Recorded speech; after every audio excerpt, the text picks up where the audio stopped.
Começamos por ver aqui o Hitchcock, vamos ver outra vez. O Hitchcock vem de cadeira de rodas, com uma enfermeira e tal, parece que está muito mal, depois encontra um amigo, alguém que conhece, levanta-se, parece que afinal não precisa da cadeira. Evidentemente, isto não surpreende quem conhece o cinema do Hitchcock, há um lado de grande burlador, não é, no Hitchcock. E, portanto, por um lado é isso, é o Hitchcock burlão, é o Hitchcock que confunde com as aparências da verdade, que substitui a verdade pelo seu simulacro. Mas também é outra coisa, é aqui que entra o Maurice Yaková, que se refere assim a este câmbio do Hitchcock.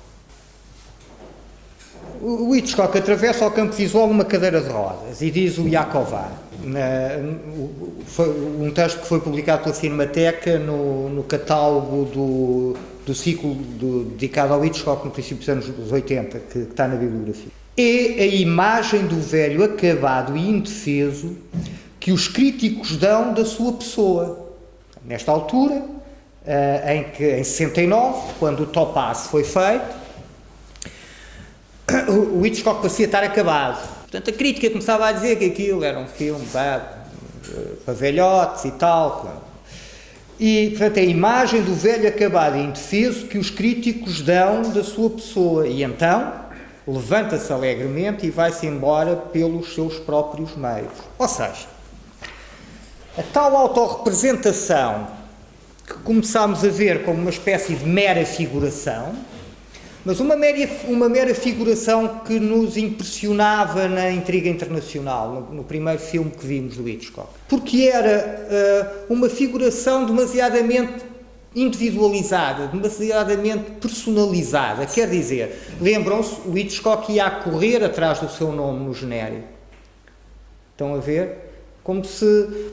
Ora, entre outras coisas, o que isso faz é que indica nomeia essa pessoa que corre atrás do nome. E, portanto, nomeia, bem entendido, de uma maneira equívoca, não é? Mas sabendo nós que ele é o Hitchcock, e claro que sabia bem nessa altura que era o Hitchcock, ainda por cima um Hitchcock de perfil, como na série de televisão, e vai a correr atrás do seu nome, começávamos a achar que havia ali. Agora nós encontramos aqui uma interpretação, que não é minha, para puxar a brasa à minha sardinha, mas encontramos aqui uma citação, precisamente, um estudioso da obra do Hitchcock diz, ele com estas aparições, o que faz é, por vezes, referir-se a ele mesmo, a um ou outro aspecto, não é?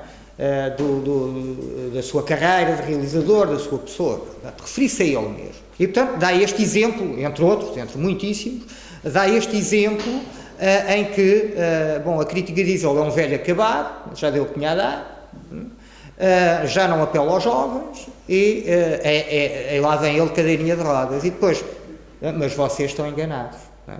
E é assim que o Yaková interpreta a coisa. Eu não estou acabado, eu pareço acabado, mas levanto-me e continuo o meu caminho a pé, alegremente, sem nenhum problema. Vamos ver outro exemplo. Este é meu, não é do Yaková, mas o último filme do Hitchcock, o Family Plot, Intriga em Família, acho eu, em português. O Family Plot é uma história muito engraçada, aliás, como todos os títulos, ou quase todos, pelo menos, do Hitchcock, têm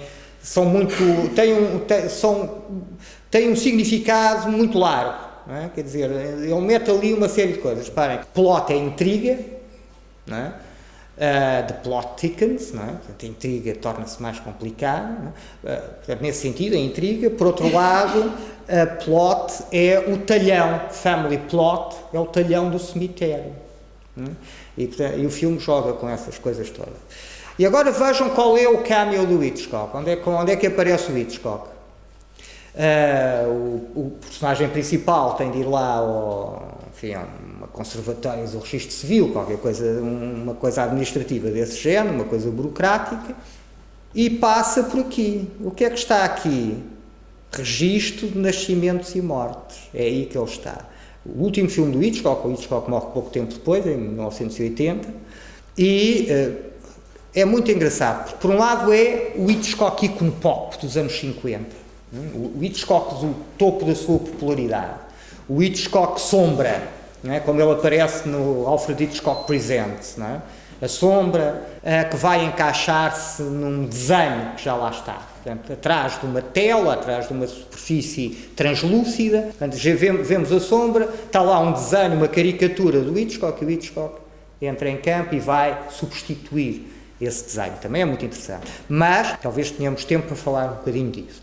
Mas, aqui é também, reparem, qualquer coisa que se liga à morte. Nascimentos e mortes. Também aqui há uma maior amplitude. Nascimentos e mortes. Mas e mortes, não é? Está velho, não é? É uma sombra. Não é? É como se escorregasse para as sombras. Não é? Para o mundo das sombras, para o mundo dos mortos. E ainda por cima ele que é um artista das sombras, não é? Da luz e da sombra, é assim que se faz o cinema, não é? Como a gente está aqui a ver ainda, não é? Portanto, é uma luz que sai dali e que se projeta na parede. Portanto, este mestre das sombras prepara-se para escorregar para a sua última sombra, aparece ali como alguém que está a discutir com a senhora dos registros de nascimentos e mortes. Não é? Portanto, há ali uma referência ao Hitchcock. Não é? O Hitchcock em fim de carreira, o Hitchcock em fim de vida, um Hitchcock envelhecido, não, quer dizer, não no sentido, coberto de glória, bem entendido, com cavaleiro da coroa britânica, não é? Sir Alfred Hitchcock, não é? Que vai receber em breve um prémio de carreira da Academia de Hollywood. Bom, e portanto, não no sentido de acabado, o velho acabado, como há bocado no Topázio, mas de facto alguém que aproxima-se do fim da vida. Portanto, o que nós começamos aqui a perguntar, o que eu começo aqui a perguntar é se estas autorrepresentações não têm um sentido não exploram muitas vezes aspectos biográficos. A imagem própria e pública, íntima e pública do artista, a sua identidade. E vamos então agora ver de vários exemplos disso de várias maneiras. Temos aqui uma cena não do teto da Capela Sistina, mas da parede do fundo da capela, que é mais tardia do que o teto, dos anos 30, 40 do século XVI, e que aparece, segundo a tradição, aqui o próprio Miguel Ângelo,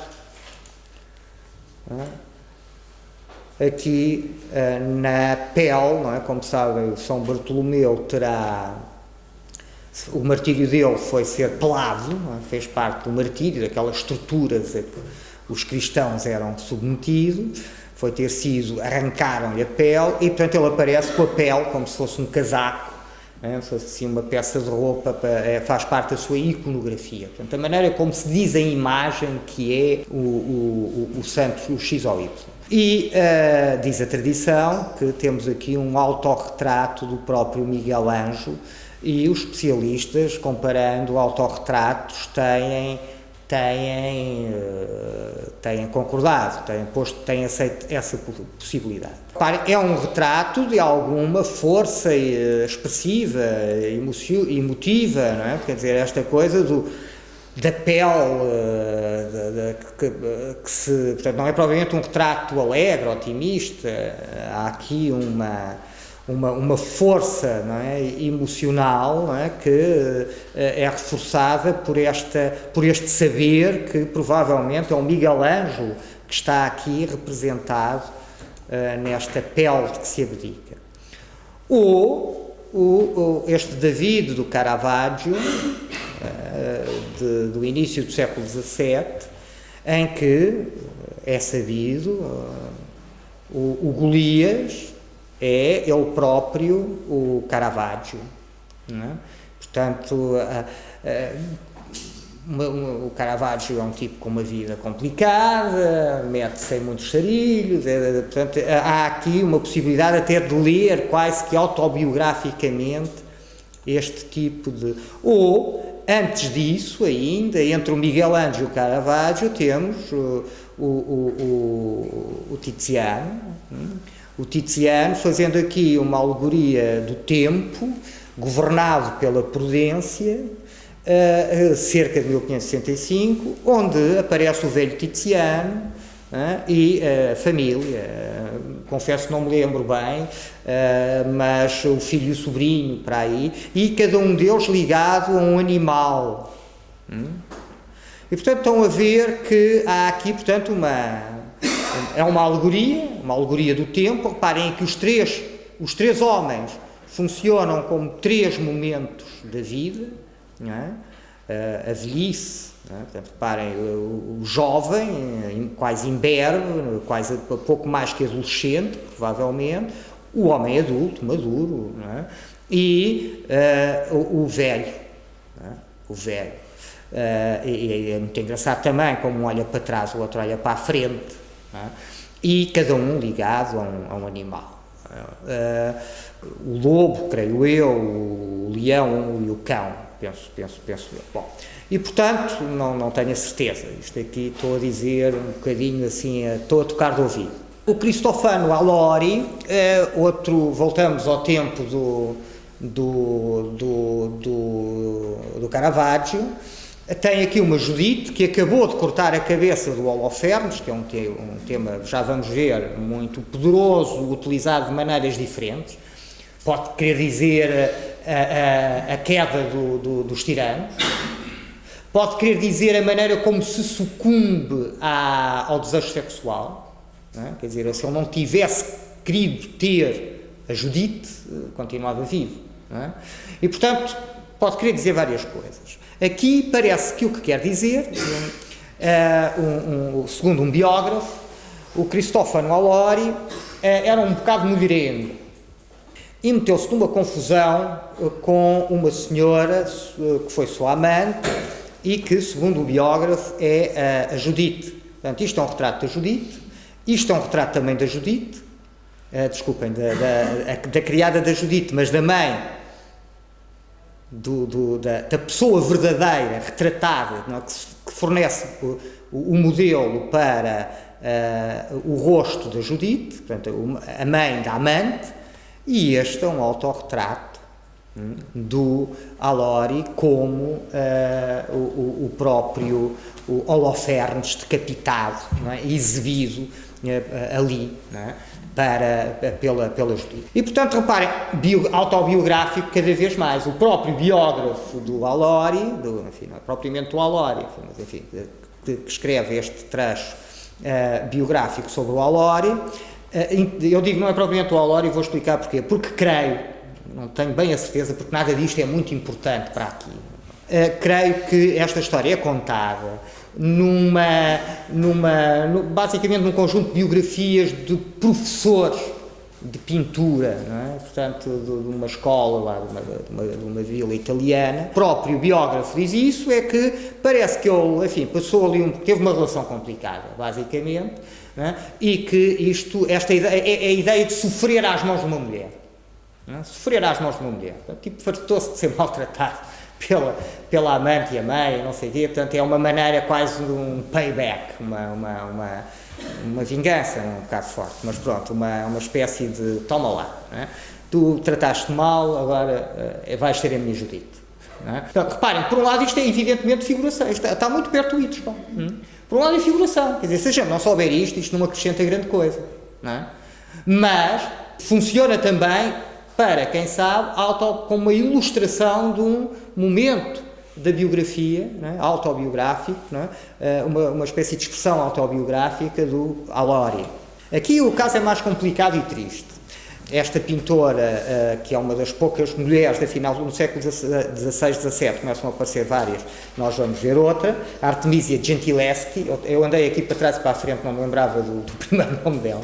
Artemisia Gentileschi estuda pintura, o pai é pintor, e um dia é violada por um amigo do pai, que ia lá à casa e que estranhamente continua a ir depois de ter violado e dela fez queixa dele. Portanto, o caso foi a tribunal, uma coisa muito conhecida nesse meio e que não é admira, portanto, que um dos temas favoritos da Artemisia Gentileschi seja o da Judite que degola o Holofernes. O Holofernes quer ir para a cama com ela, basicamente ela diz que sim, para salvar o povo judeu, e para ter uma oportunidade de matar o tirano, não é? O homem que vai ou quer ir para a cama com ela é degolado. A sexualidade tem este fim violento.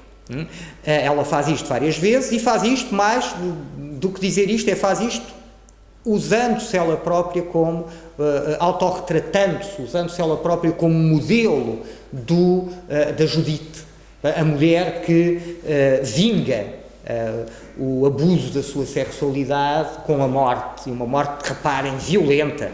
Este quadro é especialmente violento, gore, não é? Sanguinolento, não é? Uma coisa de disparo, parece aqueles filmes série B de terror, não é? Que tipo corta a cabeça um zombie, um zombie não sangra muito, não é? Mas qualquer outra coisa, um monstro qualquer que o esguicha sangue por todo o lado, não é? Aqui o Holofernes esguicha sangue por todo o lado.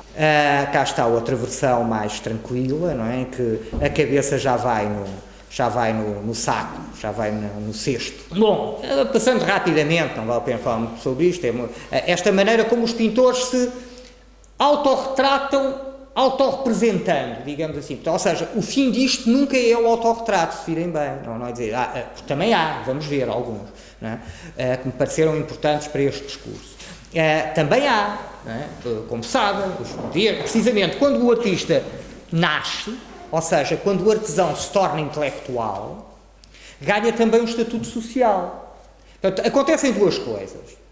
Por um lado, o retrato massifica-se, democratiza, se quiser dizer de uma maneira simpática, não é? Se quiserem assumir esse tipo de utopias políticas, não é? Democratiza, vamos dourar a pílula, democratiza-se, alarga-se basicamente. Não é? E o que é que acontece? Acontece que aquilo que antes era só para Deus, um retrato era uma coisa, Cristo, os santos, e veremos como isso funciona propriamente como retrato. Ou seja, é retrato, é uma imagem, veremos como isso funciona como retrato também. Quer dizer, como há ali uma ideia de que há uma imagem original que se copia, não é? Que o retrato transmite. Depois são os reis, não é?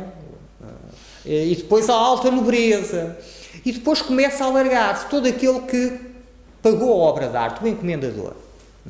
Vocês têm alguns exemplos lindíssimos no Museu de Arte Sacra, aqui do Funchal, até com encomendadores portugueses, com famílias portuguesas importantes aqui na Madeira, e portanto é esse fenómeno. Não é? Portanto, começam a entrar os mercadores, que também estão a dizer, faz-me aí uma virgem e tal, e eu fico lá. Portanto, também é um retrato. Portanto, vai-se alargando e no século XV vamos começar a assistir a artistas que se autorretratam. Em pintura e em escultura, por exemplo, o Alberti, o Leão Battista Alberti, um dos primeiros teóricos do Renascimento, tem um retrato, provavelmente um autorretrato, numa espécie de medalha antiga, de perfil. O Jan van Eyck, esse vamos ver, pensa-se que é ele o homem do turbante vermelho, e, portanto, reparem, há isso também, o autorretrato. Portanto, o pintor começa a achar que merece também ele ser retratado. Por um lado, o retrato alargou-se, há mais gente que merece ser retratada, que pode ser retratada. Por outro lado, o artista promoveu-se, quer dizer, o retrato desceu um bocadinho, alargou a sua base, e o artista subiu. Portanto, encontram-se com facilidade. Então, e logo no século XV encontram-se. O artesão, o pedreiro, o pintor, agora é um artista. Já não é um tipo que se suja, já não é um tipo que trabalha com as mãos, é um intelectual. Como os poetas, como os cientistas, cientista é um conceito um bocadinho fora, anacrónico para ali, mas enfim, mais ou menos. E portanto, agora é um intelectual, um filósofo, poeta, etc. Bom, e portanto, merece ser representado. Portanto, veremos que há, e mais, e depois há outra coisa, é que muitas vezes, isso é muito visível, por exemplo, no Rembrandt, é como no Hitchcock, é o único tipo que tem. não é? Quer dizer, como o Hitchcock diz, eu precisava de figurantes, não tinha suficientes. Bom, às vezes é o único modelo disposto, não é? É o que está para pousar naquela altura, não é? Portanto, só precisa de um espelho, não é? E os espelhos até já também estavam a tornar-se mais baratos, havia aquela técnica de fazer espelhos abaulados portanto, também podia ter um pintor, enfim, tinha um estatuto melhor, ganhava melhor, o espelho é mais barato, não é? E, portanto, estão a ver que há aqui várias coisas que se conjugam para que o século XV comece a ter uma série de autorretratos. Mas não é isso que estamos a ver aqui. O que estamos a ver aqui são pintores que se usam assim, e neste caso, por isso é que eu pus isto, porque acho como piada, e depois veremos a inflexão que isto sofre no século XX, a sua família. Portanto, é um pintor, o Jan de Bré, e com a sua família, a fazer o quê? A representar o banquete de António e Cleópatra. Estão a ver? E, portanto, são eles os figurantes desta cena. Portanto, agora já não é só o artista, é toda a sua família. Aqui é o Dior numa pose que tem sido sempre interpretada como uma pose crística. Não é? Há Cristo. E o que é engraçado é que, para dar um ar mais convincente, não é? O Cristo não era propriamente um alemão loiro, não é? Ele mostra-se, ele escurece o cabelo. Não é? Parece que é muito engraçado isso. Vamos ver um autorretrato mais ou menos da mesma época, não é? E percebem que ele é um ruivo aloirado, não é? Aqui num autorretrato. E depois vocês dirão, mas crístico também, porquê? Bom, esta posição absolutamente frontal é uma representação tradicional do Cristo, mas isso deixa lugar a que vocês pensem, lá está as interpretações e tal, não sei o quê, mas não há dúvida que ele, por exemplo, cá está ele, interpretando-se como Cristo, não é? Isto é que os ingleses chamam Man of Sorrows, mas que nós chamamos o Cristo da Cana Verde, não é? Acho que uma espécie, um particular de ex homo, e portanto cá está, portanto, este Cristo como sofredor, como também é o mártir, como o primeiro dos mártires do cristianismo, e cá está, é o Dior, outra vez, não é? Portanto, o Dior aqui como Cristo. Reparem que é uma arrogância extraordinária, não é? Sobretudo para o século XV, uma arrogância extraordinária. Ainda agora ganhaste direito a ser retratado, e não só queres ser retratado, como já queres ser retratado como Cristo. É? Aqui temos o Rembrandt autorretrata-se constantemente, como sabem, discute-se muito até que ponto, isso é sempre discutido, por exemplo, vocês acham que ainda conseguem as transcrições das comunicações de um colóquio trouxe alguns dos grandes especialistas internacionais a Lisboa, na Fundação Carlos de Gulbenkian. Logo aí um dizia que achava que sim senhor, na conferência dele, que havia uma data de coisas que eram verdadeiramente autorretrato, em que o Rembrandt estava a falar de si, digamos assim, estava a falar da sua vida e da sua família, não sei o quê. E outro dizia que não tinha nada a ver, que achava que basicamente podia acontecer, mas que não era muito importante, porque basicamente ele utilizava-se mais como um modelo onde pode fazer, como estudo de expressões, que as coisas, portanto, basicamente autorrepresentação, sem autorretrato. Estou a simplificar muito, mas... E, portanto, é uma discussão muito normal no Rembrandt, mas o Rembrandt está cheio disto. Eu penso que eu não acho que a virtude esteja no meio, mas acho que aqui uma mistura dos dois é capaz de ser o mais sensato. Umas vezes sim, outras vezes nem por isso. E, portanto, temos aqui um Rembrandt com a mulher, a inequívoca, a primeira mulher, a Saskia, e aqui o jovem Rembrandt, nos anos 30, no auge da sua carreira, a beber uma bela cerveja, não é? Com a mulher sentada no colo. Bom, mas isto é interpretado precisamente como uma cena do Antigo Testamento do filho pródigo na taberna, portanto, filho pródigo antes de voltar para casa. Muitas vezes o Rembrandt se retrata, por exemplo, aqui neste quadro do princípio da sua carreira, 1625, no Martírio de Santo Estevão, o Rembrandt está aqui, não é? É um dos que olha. Isto é uma posição muito normal para apanhar o pintor, não é? Para se ver se é autorretrato, etc. Há posições, não é? Aquele olhar assim meio de lado, quem está a olhar para o espelho enquanto pinta. E isto é a maneira o tipo que aparece de frente a olhar para nós normalmente é o pintor. Né? Aparece, sei lá, o El Greco no enterro do Conde de Orgaz, por exemplo. Né? Portanto, lá está ele. Ele e o filho são os únicos que olham diretamente para nós. Os outros estão todos lá a ver um milagre e tal. Bom, e, portanto, o Velázquez a olhar para nós, nas meninas. E, portanto, cá está o Rembrandt no meio destas testemunhas que veem o santo ser martirizado e não fazem nada. Não é? Portanto, o pintor como uma espécie de espectador, não é? Que não age.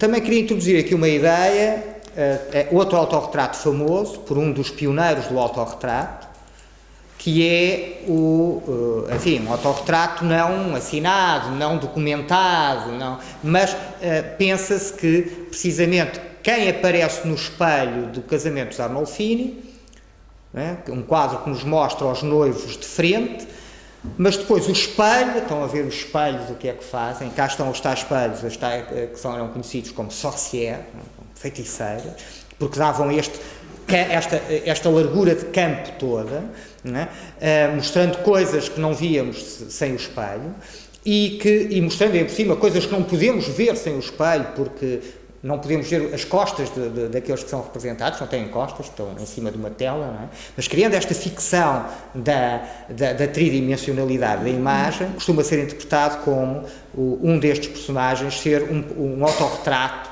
eu não me estou a chatear com citações a propósito disso, mas encontram uma vasta literatura que defende o autorretrato do pintor aqui, que funciona muito bem ainda por cima, porque aqui está Johannes de Eyck Fuithijk, portanto o João de Eyck, o Jan van Eyck, não é?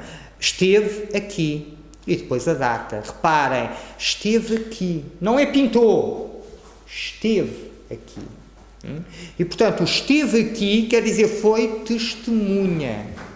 Eu penso que isto é uma das coisas que transforma a imagem numa imagem que procura ser uma cópia da realidade material de todos os dias, tal como é captada pela visão. É o testemunho. Não é? E, portanto, o testemunho é convencer-nos. Então, o tipo morreu na cruz e isso parece um bocado, mas eu ponho ali um tipo a morrer na cruz, não é? E a sofrer, e a olhar para nós e a gente pensa, se calhar foi mesmo assim, não é? Como as peças teatrais que se representavam nos adros das igrejas, não é? Tinham uma função semelhante. Ou o presépio vivo que o São Francisco faria. Não é? E, portanto, esta uma maneira de convencer. Nós próprios somos testemunhas. E é engraçado que esta presença do pintor, e que diz também que a imagem é pintada, é uma que é feita por alguém, pela mão de alguém, laboriosamente, demorando tempo, é um testemunho. O pintor foi testemunha. Esteve lá. Né? E, portanto, é uma espécie de critério de verdade. Cá está o quadro, né? Com os noivos vistos de frente, né? Coisa muito conhecida, do Van Eyck. E ali o espelho, é? Com a inscrição por cima. É um universo profundamente simbólico, é? Mas não é por aí que vamos. Este tipo de pintura flamenga, que é, outra vez, algo que é muito familiar aqui ao meio cultural madeirense do século XVI e até XV, a pintura flamenga está cheia destas coisas, está cheia deste lado discursivo da imagem. Como a imagem diz coisas, como a imagem fala através de uma série de coisas que estão por aqui, o cãozinho, a vassoura, tudo isto, não é? Diz coisas, não é? Bom, cá está o Jan van Eyck, agora ele mesmo, segundo parece, não é?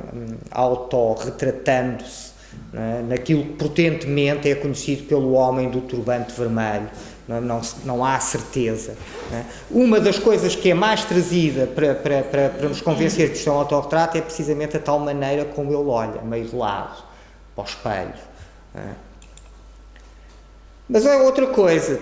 O Jeff Koons, num festival de cinema em 2009, não é obviamente um autorretrato, mas a piada é esta, que tem muito a ver com a primeira metade dos anos 80, é que Reparem como está vestido o Jan van Eyck, está vestido como um senhor, não é?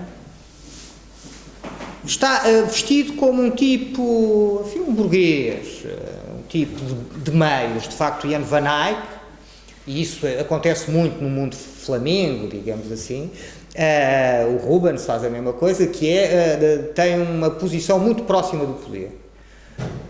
O Jan van Eyck desempenham até funções diplomáticas. O Rubens fez isso, o Jan van Eyck fez isso para o Duque da Borgonha. Ele esteve, aliás, em Lisboa, não é? Como sabem, Portugal tinha relações comerciais muito importantes com o Norte da Europa, sobretudo com a Flandres, sobretudo com a Antuérpia, e era através da Flandres que se exportavam os nossos produtos de luxo, não é? Quando nós dizemos, nós fomos buscar especiarias e depois vendíamos, sem intermediário, não é? Ou pelo menos sem mais um intermediário, não é? Porque os muçulmanos traziam as especiarias do Oriente e depois vendiam a mercadores italianos e os italianos vendiam pela Europa, não é? Sobretudo venezianos. E, bom, nós tirámos os muçulmanos, não é? Portanto, aumentámos a margem de lucro, piorámos o produto, não é? Porque demorava muito mais tempo a chegar pela Rota do Cabo, portanto, ali na umidade dos navios aquilo normalmente não chegava assim tão bom, mas muito mais barato. Continuando a ser um produto de luxo. Ora bem,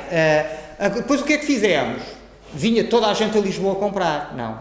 Nós mandávamos aquilo para a Flandres e a Flandres exportava para a Europa. E, portanto, para perceberem que tínhamos relações muito, muito intensas e de interdependência, digamos assim. E cá está, portanto, porque é que percebemos como o Jan van Eyck vem Portugal, até por outras razões de relações políticas com o Ducado de Borgonha. O Afonso V tentou defender o Duque da Borgonha militarmente contra o rei de França, não é? Por exemplo, perdeu, como normalmente aconteceu ao Dom Afonso V. Bom, mas cá está, portanto, esteve em Lisboa, desempenhou funções diplomáticas, é um senhor, é um homem próximo do poder, é um homem de corte, não é meramente um pintor, é um pintor que faz outras coisas, não é? Que desempenha cargos importantes, portanto apresenta-se como um senhor. Tem uma roupa que não é das mais faustosas, mas enfim, que é uma roupa de burguês. Bom, também aqui o Jeff Koons aparece, é a imagem, não é? É quase uma imagem de marca. Vários artistas têm quase uma imagem de marca, não é? Quando pensamos no Joseph Beuys, por exemplo, pensamos no Joseph Beuys com aquele chapelinho à Buster Keaton, não é?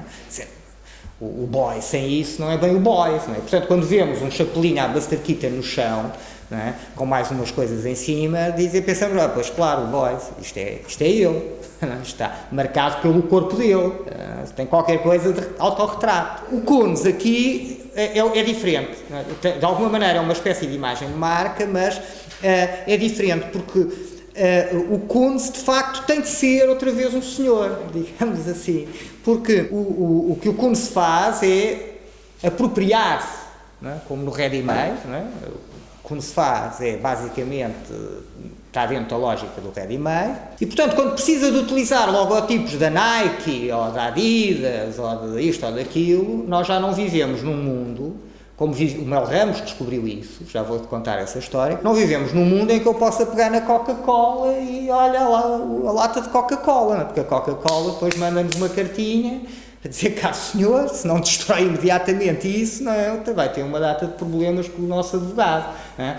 Parem, eu porque pus um bocadinho da intriga internacional no YouTube para os meus alunos, para fazer aquele paralelismo com o Walter Ruttmann já há uns anos, os tipos tiraram, passado uns tempos, eu também já tinha mostrado, não é? Mas passado uns tempos, eu clico naquilo e aparece uma mensagem a dizer, vá lá ver o que é que se passa, estás lixado, basicamente. E eu ainda tentei argumentar, dizer, mas isto é só um bocadinho sem som, foi para mostrar a alunos e tal, não falo connosco, falo com o Universal. A Universal tem os direitos e, portanto, o melhor é falar com eles, não tem nada a ver, eles disseram-nos para tirar, a gente tira. Achas que tens razão, fala com eles que eu não quero saber, não é? Portanto, não estamos num mundo em que eu chego ali, o Mel Ramos descobriu isso. Lembram-se do Mel Ramos a mostrar aquela senhora em cima da barra de queijo, não é? O Mel Ramos faz isso uma data de gente. Faz isso com a Brigitte Bardot, normalmente mistura miúdas giras com coisas que não têm nada a ver, não é? Sei lá, uma morsa, um pacote de queijo, aquelas coisas, não é? Portanto, misturas assim, faz. E a Brigitte Bardot, tudo bem, se calhar não sei se gostou, se não gostou, mas estava lá nua em cima de qualquer coisa também, não me lembro de quê. E o tipo continuou a fazer isso, não é? Até que fez isso à Cláudia Schiffer, que mandou os advogados falarem com ele, e ele teve de parar, teve de tirar a imagem, não é? Portanto, hoje já não se faz, ou seja, um tipo como o Koons já tem de ser empresário também, não é? Por uma série de razões, não é?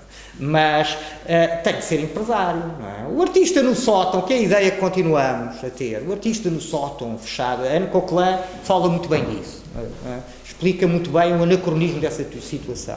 O ermita, o típico marginal que ninguém... Não existe há muito tempo, não é? Hoje em dia há estruturas, isto não é bom nem é mau, quer dizer, não estou aqui não os torna piores ou melhores, percebem? Não estou aqui a tomar posição. O que estou a dizer é assim, não é? De facto, mesmo o miúdo que começou há pouco tempo e anda com a t-shirt rota e que vai cheio de tinta para dizer que é pintor e vai assim às inaugurações, preocupa-se com estas coisas não é? E a andar a falar com galeristas e a estabelecer contactos e a ter uma exposição aqui, outra ali, não sei o quê, para sobrecarregar o sistema de informação, não é? E, o Koons, por essas razões e por outras, lá está, porque precisa de autorizações, não sei o quê, tem de falar com empresas, tem de falar com gestores, não é? Não se vai falar com o gestor ou pelo menos ele achou que não devia, não é?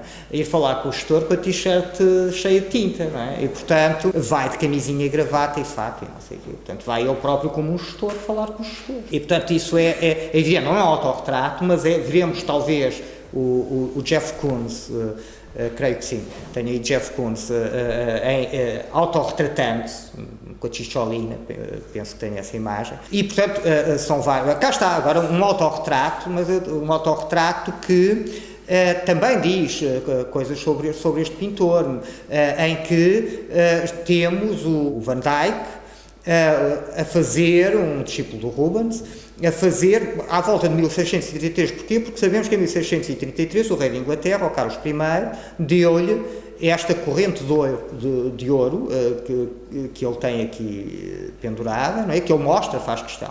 Precisamente porque ele era o pintor da corte, não é? Para expressar o seu contentamento. E portanto cá está ele a exibir a sua corrente de ouro, favorito do rei, só um homem também de corte, e apontar para o girassol. Porquê? Porque o girassol gira à volta do Sol, não é?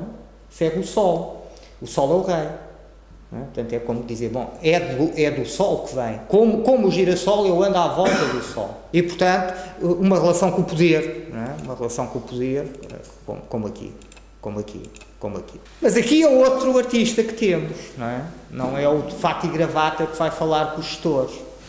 É o Robert Morris.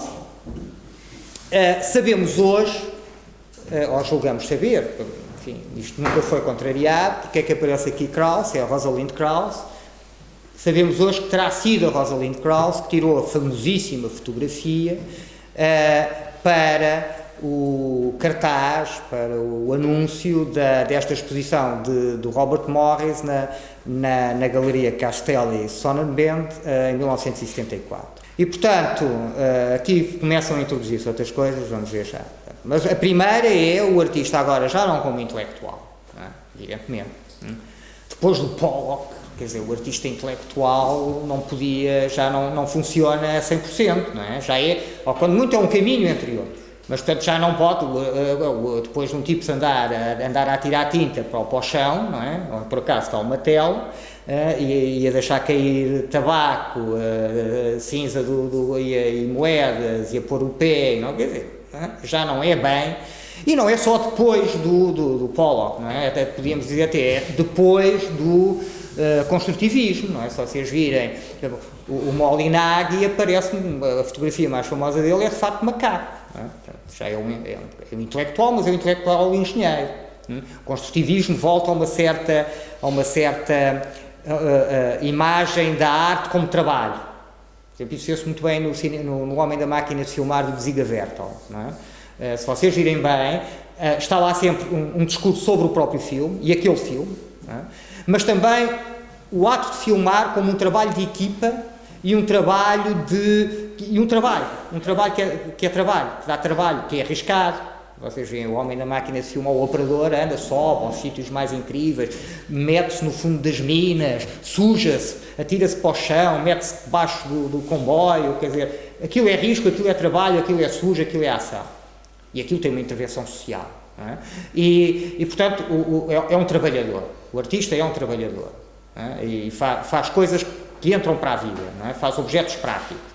Não é? O artista agora deixa de ser artista, deixa de fazer pintura e passa a fazer cadeiras. Não é? E casas. Bom, portanto, percebem que de alguma maneira também podemos ver aqui uma espécie de modulação, de transformação daquele modelo do Arts and Crafts. Não é?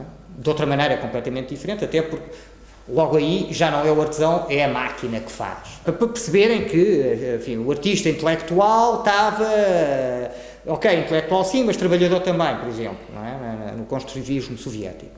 Mas aqui temos, evidentemente, um artista que não é meramente um intelectual. E que aparece aqui, por um lado, evidentemente, como um provocador, reparem, com um capacete alemão, da Primeira Guerra ou da Segunda, não sei, mas creio que da Primeira Guerra. E, portanto, capacete alemão, demasiadamente próximo até dos nazis, com um look que, aliás, é um look que destabiliza a imagem do artista, porque está muito relacionado nos anos 70 até aos meios homossexuais nova-iorquinos. E reparem, o artista que é um corpo também, que aparece em troco nu e expondo o seu próprio corpo. E depois acorrentado como numa relação evidentemente de poder, de subordinado e subordinador, digamos assim. Não é? Bom, é uma imagem muito interessante, mas para já isto, a destabilização de determinados modelos de como se representa o artista, e depois o facto de não ser verdadeiramente um autorretrato.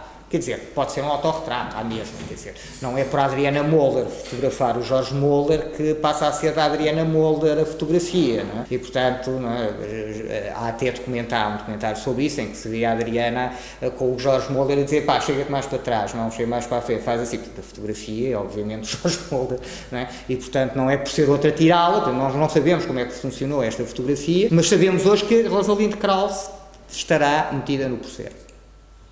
E aqui a Linda Benglis, num famoso anúncio e escandaloso anúncio também, despindo-se parcialmente, mas repare, o que ela tinha vestido não eram saias, não era uma roupa interior sexy, eram calças, eram jeans.